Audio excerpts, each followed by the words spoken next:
નમસ્કાર વિદ્યાર્થી મિત્રો, જીપીએસસી એક્ઝામ વોરિયર્સમાં ફરી એકવાર આપનું હાર્દિક સ્વાગત છે. મિત્રો, પાછલા થોડા દિવસોમાં આપણે પોલીસ કોન્સ્ટેબલના બુક લિસ્ટ, પોલીસ કોન્સ્ટેબલની રનિંગ માટેના, પોલીસ અને તથા પીએસઆઈ કમ્બાઇન્ડ રનિંગ માટેના વિડીયોઝ ગ્રુપમાં મૂક્યા અને એને સારો એવો પ્રતિસાદ મળ્યો. મિત્રો, પોલીસ કોન્સ્ટેબલમાં મેં 5-6 કિલોમીટર પુરુષ ઉમેદવાર તથા 100 મીટર મહિલા ઉમેદવાર એમ બંને માટે વિડીયો મૂક્યા, જેને સારો એવો પ્રતિસાદ મળ્યો કે પોલીસ અને પીએસઆઈ બંનેની દોડ છે તો એ સમય મર્યાદામાં કઈ રીતે પૂર્ણ કરી શકાય, તથા જ્યારે હવે દોડને ગણતરીના દિવસો બાકી છે તો ઓછા દિવસોમાં જેને દોડ નથી પૂર્ણ થતી એવા મિત્રો અથવા બહેનો એ કઈ રીતે દોડ પૂર્ણ કરી શકે એ માટેનો મેં વિડીયો મૂક્યો છે. આ ઉપરાંત જે માત્ર પોલીસ કોન્સ્ટેબલ માટે પ્રિપરેશન કરવા ઈચ્છે છે તો એ કયું બુક લિસ્ટ પ્રિફર કરી શકે, એટલે કઈ બુકો વાંચવી કે જેથી સંપૂર્ણ સિલેબસ એમનો કવર થઈ જાય, તો એ બુક લિસ્ટનો પણ મેં વિડીયો બનાવી અને ડિટેલમાં મેં સમજાવ્યું છે તથા બુક બાય બુક મેં જણાવેલું છે. આ ઉપરાંત ચલો એ બુક લિસ્ટ જણાવ્યું, પરંતુ એ સમય મર્યાદામાં કઈ રીતે વાંચવું, એટલે કે 30 દિવસમાં સંપૂર્ણ અભ્યાસક્રમ પૂર્ણ કરવો, સાથે સાથે રિવિઝન પણ કમ્પ્લીટ કરવું, એ કઈ રીતે કરી શકાય, તો એ માટે પણ મેં પોલીસ કોન્સ્ટેબલ માટે પણ મેં વિડીયો મૂક્યો હતો. બરાબર. હવે ઘણા મિત્રોની ડિમાન્ડ હતી કે પીએસઆઈ અને પોલીસ કોન્સ્ટેબલ, ઘણા મિત્રો એવા છે કે જે પીએસઆઈ અને સાથે સાથે પોલીસ કોન્સ્ટેબલ બંનેની પ્રિપરેશન કરી રહ્યા છે, તો એવા મિત્રો કઈ રીતે પ્રિપરેશન કરવી, તો એ ઘણા મિત્રોના મનમાં એવો પ્રશ્ન હતો. તો મિત્રો, એમના માટે હું આજે એક વિડીયો બનાવીને લાવ્યો છું કે જે પીએસઆઈ અને પોલીસ કોન્સ્ટેબલ બંને માટે કમ્બાઈન છે. જો આ બુક લિસ્ટ આપણે કર્યું તો આપને પીએસઆઈની પણ સાથે સાથે પ્રિપરેશન થશે અને પોલીસની પણ પ્રિપરેશન થશે. તો મિત્રો, એના માટે આપણે વિડીયો સ્ટાર્ટ કરીએ. સૌપ્રથમ મિત્રો, જે પીએસઆઈ છે એક્ઝામ પીએસઆઈની, તો એના પેપર 1માં પાર્ટ એ એમાં ગણિત અને રિઝનિંગ છે કે જે 50 માર્ક્સનું મેથ્સ અને 50 માર્ક્સનું રિઝનિંગ, એમ ટોટલ 100 માર્ક્સ. આ માટે મિત્રો, મેં જેમ અગાઉ કોન્સ્ટેબલ માટે આજે બંને વસ્તુ આ કોન્સ્ટેબલમાં કોમન, કોન્સ્ટેબલ અને પીએસઆઈ બંનેમાં કોમન છે, એમાં 30 + 30 60 માર્ક્સ છે, આમાં 50 + 50 100 માર્ક્સ છે, એટલો ડિફરન્સ છે. તો જેનું મેથ્સ અને રિઝનિંગ સારું છે એ કોઈ પણ એક બુક મેથ્સની ને રિઝનિંગની કમ્બાઈન્ડ આવતી હોય એવી, જેમ કે અક્ષર પ્રકાશનની છે, નીરજ ભરવાડની છે, તો આવી કોઈ પણ એક બુક પ્રિફર કરી શકે અને એ બુકમાંથી જે એક્ઝામ્પલ છે એ જાતે સોલ્વ કરવાનો પ્રયાસ કરી શકે. ઝડપથી એક્ઝામ્પલ સોલ્વ કરી શકાય એ રીતનો પ્રયાસ કરવાનો. જે રીતો છે જો એને જાતે સમજી શકે, જાતે શીખી શકે, તો એના માટે કોઈ એવા વિડીયો કે કોઈ એવું સબસ્ક્રિપ્શન લેવાની જરૂર નથી અથવા કોઈ પણ એવો કોર્સ લેવાની જરૂર નથી મિત્રો. બરાબર. તો એ આપ મેં કહ્યું એમ કોઈ પણ એક બુક પર પરચેસ કરી શકો છો અને એ બુકમાંથી આપ મેથ્સ અને રિઝનિંગ કરી શકો છો. બરાબર. જે મિત્રોને મેથ્સ અને રિઝનિંગ નથી ફાવતું, બરાબર, અથવા ખ્યાલ નથી આવતો કે આ કઈ રીતે સોલ્વ કરવું, તો એ આપ બકુલ પટેલ અથવા નીરજ ભરવાડ બંનેમાંથી કોઈ પણ એકનો કોર્સ લઈ શકો છો. એ સિવાય પણ કોઈ સારા મેથ્સના ટીચર હોય કે જે મેથ્સના કોર્સ અવેલેબલ હોય તો એ લઈ શકો છો. ખાસ વસ્તુ એ ધ્યાન રાખજો કે આપણો સમય ન ખરાબ થાય, આપણો સમય ન બગડે. બરાબર મિત્રો. તો સમય ન ખરાબ થાય અને બીજી વસ્તુ કે જે સિલેબસ છે એ મુજબ અને જે ડિમાન્ડ છે અથવા જે ચેપ્ટરોની ખાસ જરૂર હોય છે એના લિમિટેડ વિડીયો, એવું નહીં કે 20 ને 25 વિડીયો અથવા 10 વિડીયો કોઈ પણ એક ટૉપિક ઉપર જોઈ લીધા. બરાબર. તો એ વસ્તુ ખાસ ધ્યાન રાખજો. બીજી વસ્તુ, મેથ્સ અને રિઝનિંગમાં સૌથી અગત્યની વસ્તુ છે practice plus revision, daily revision. એ વસ્તુ ખાસ જરૂરી છે કે જે આપ ટૉપિક શીખ્યા છો તો એની પ્રેક્ટિસ પણ સેમ ડે જરૂરી છે.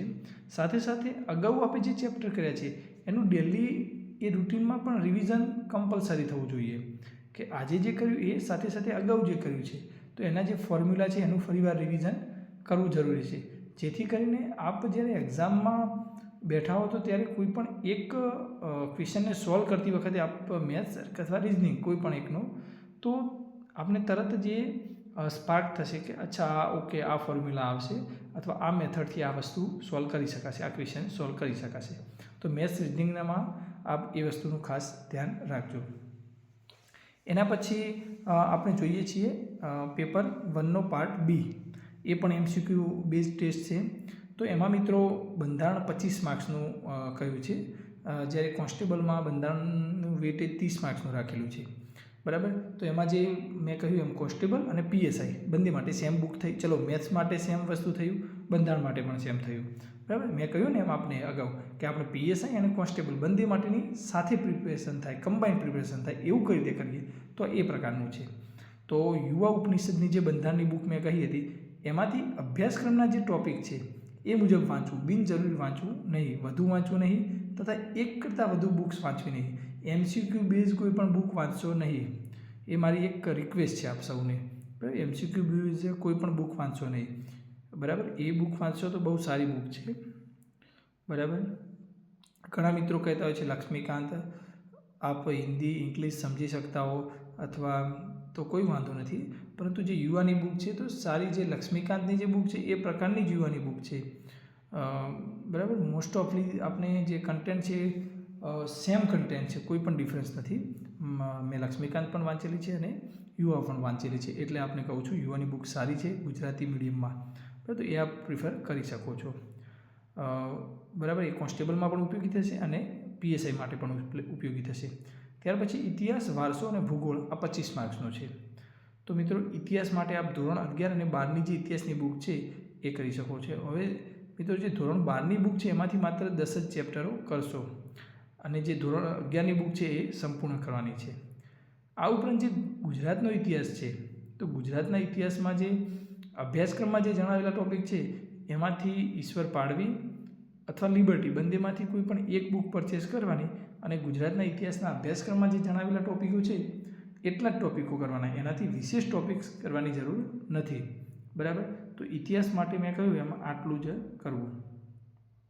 તો આ ઇતિહાસમાં આપને જે કોન્સ્ટેબલમાં અને પીએસઆઈમાં આ બંનેમાં સેમ વસ્તુ થઈ.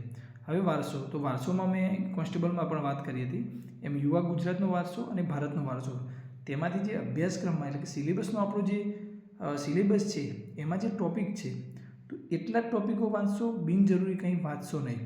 બરાબર. એ વસ્તુ આપણે કોન્સ્ટેબલમાં પણ કામ આવશે અને પીએસઆઈમાં આ સેમ વસ્તુ થઈ. ભૂગોળ માટે. તો ભૂગોળ માટે મેં આપને કહ્યું હતું કે જે વર્લ્ડ બોક્સની સામાન્ય અભ્યાસની બુક છે એમાં જે ભૂગોળના 50 પેજો આપેલા છે તો એ ખૂબ જ સારા છે. એને સારી રીતે વાંચજો, સમજજો. બરાબર. એમાં મહત્તમ મુદ્દાઓ આવરી લીધા, તમામ મુદ્દાઓ આવરી લીધા, મહત્તમ નહીં પરંતુ તમામ મુદ્દાઓ આવરી લીધા છે. ભૂગોળ માટે એનાથી વધુ કરવાની જરૂર નથી. પ્રિલિમ માટે ધેટ્સ ઇનફ, એટલું ઘણું છે એમ કે એનાથી વિશેષ કરવાની કોઈ આવશ્યકતા નથી. તો ભૂગોળ એટલું કરી દેજો. તો આ આપણે કોન્સ્ટેબલમાં અને પીએસઆઈ બંનેમાં વસ્તુ સેમ. તો જો અત્યાર સુધી આપણે જે જોયું કે મેથ્સ, રીઝનિંગ, બંધારણ, ઇતિહાસ, વારસો, ભૂગોળ, તો કોન્સ્ટેબલ અને પીએસઆઈ બંનેનું સેમ છે. હવે કરંટ અફેર્સ આવ્યું.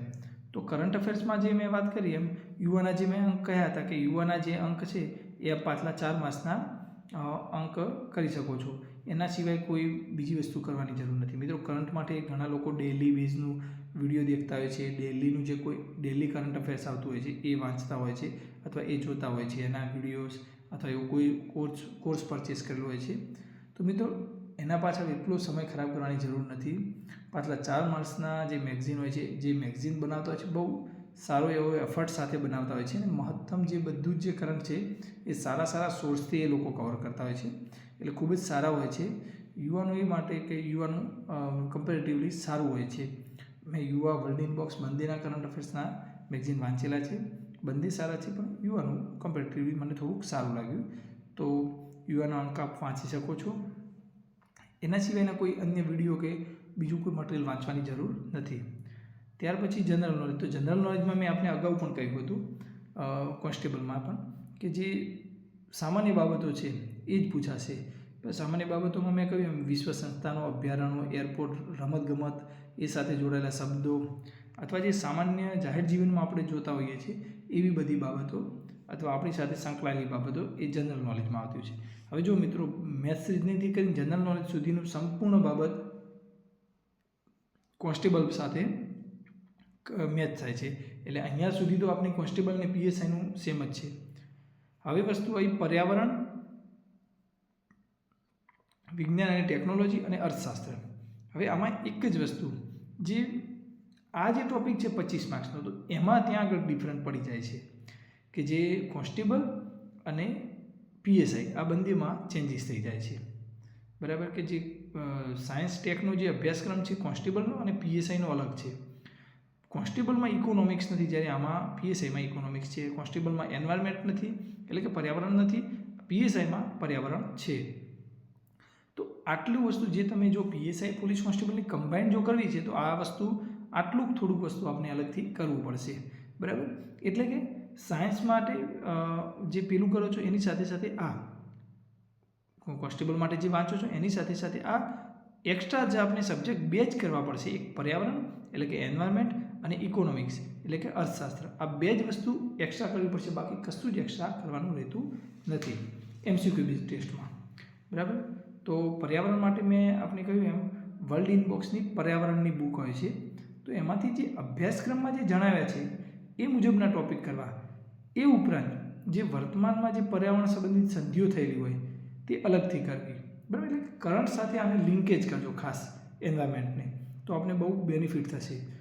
ક્વેશ્ચનો એવા ઘણા આવશે, બરાબર. સાયન્સ અને ટેક, તો સાયન્સ ટેકમાં જે મેં કહ્યું એમ વર્લ્ડ ઇન બોક્સની વિજ્ઞાન અને ટેકનોલોજીની બુક છે, એમાં તમામ જે સિલેબસના ટોપિક છે તમામ આપી લીધા છે. એ સિલેબસ મુજબ સારી રીતે વાંચી લેજો, આપનો તમામ સિલેબસ કવર થઈ જશે. ઇકોનોમિક્સ, તો જે સામાન્ય અભ્યાસની વર્લ્ડ ઇન બોક્સની છે બુક, તેમાં પાયાની બાબતો આપેલી છે, તો એ તમે એ શાસ્ત્રમાંથી તમે વાંચવી અને સમજવી, બરાબર. આ ઉપરાંત વર્લ્ડ ઇન બોક્સની એક બુક છે કાજલ દાદલની, બરાબર. વર્લ્ડ ઇન બોક્સની બુક છે ઇકોનોમિક્સની, તો એમાં આ બધા ટોપિકો આપેલા છે, તે વાંચી શકો સમજી શકો છો, બરાબર. પણ ઇકોનોમિક્સમાં એવી વસ્તુ છે કે બેઝિક જે સમજ છે ને એ જરૂરી છે, બરાબર.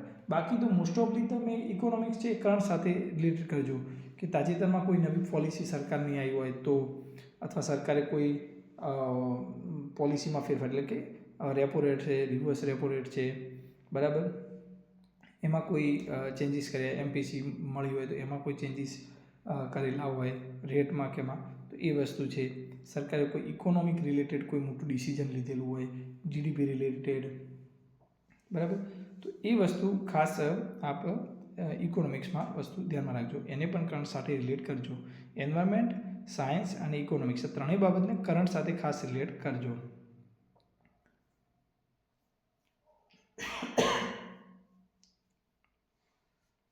સોરી મિત્રો. હવે મિત્રો પેપર 2 કે જે ડિસ્ક્રિપ્ટિવ છે, એટલે કે એમાં આપણે લખવાનું હોય છે આપણું લેખન કૌશલ્ય. તો એમાં ગુજરાતી અને ઇંગ્લિશ સ્કિલનું છે પેપર. એમાં પાર્ટ એ છે એ ગુજરાતી લેંગ્વેજ સ્કિલનો છે. તો એમાં નિબંધ 30 માર્ક્સનો, સંક્ષેપીકરણ 10 માર્ક્સનું છે, ગદ્ય સમીક્ષા 10 માર્ક્સ, અહેવાલ લેખન 10 માર્ક્સ, પત્ર લેખન 10 માર્ક્સ, એટલે કે 70 માર્ક્સનું આ થયું, બરાબર. અને પાર્ટ બી છે એ 30 માર્ક્સનું ઇંગ્લિશ, એટલે કે 100 માર્ક્સનું આપણું લેખિત હોય છે, જેમાં 70 માર્ક્સનું ગુજરાતી અને 30 માર્ક્સનું ઇંગ્લિશ. હવે મિત્રો જે મેં કહ્યું એમ કે ગુજરાતી માટે શું કરીએ, તો ગુજરાતી માટે જરૂરી છે વસ્તુ કે આપણી પાસે ગુજરાતી ભાષા સજ્જતા હોવી જોઈએ, ભાષા પર પ્રભુત્વ હોવું જોઈએ અને ભાષાનું વૈવિધ્ય હોવું જોઈએ આપણી પાસે, બરાબર. તો એ ક્યાંથી આવશે કે ભાષા ઉપર પ્રભુત્વ, ભાષાનું વૈવિધ્ય, એ બધું ક્યાંથી આવશે? તો મિત્રો જો ગુજરાતી ન્યૂઝપેપર હોય છે એ વાંચો તો એમાં તંત્રી લેખ આવતા હોય છે, તો એ તંત્રી લેખનું વાંચન કરશો ને તો આપણે ગુજરાતીના અવનવા શબ્દો મળતા જશે, બરાબર. એનાથી શું થશે? ભાષા સજ્જતા કેળવાશે, બરાબર. જે બિનજરૂરી સમાચારો છે એ વાંચવા પાછળ સમય ખરાબ કરવો નહીં, બરાબર. આ ઉપરાંત જે ગુજરાત સરકારનું પાક્ષિક આવે છે એના તમે લેખ વાંચશો ને તો એ લેખમાં જે વહીવટી અને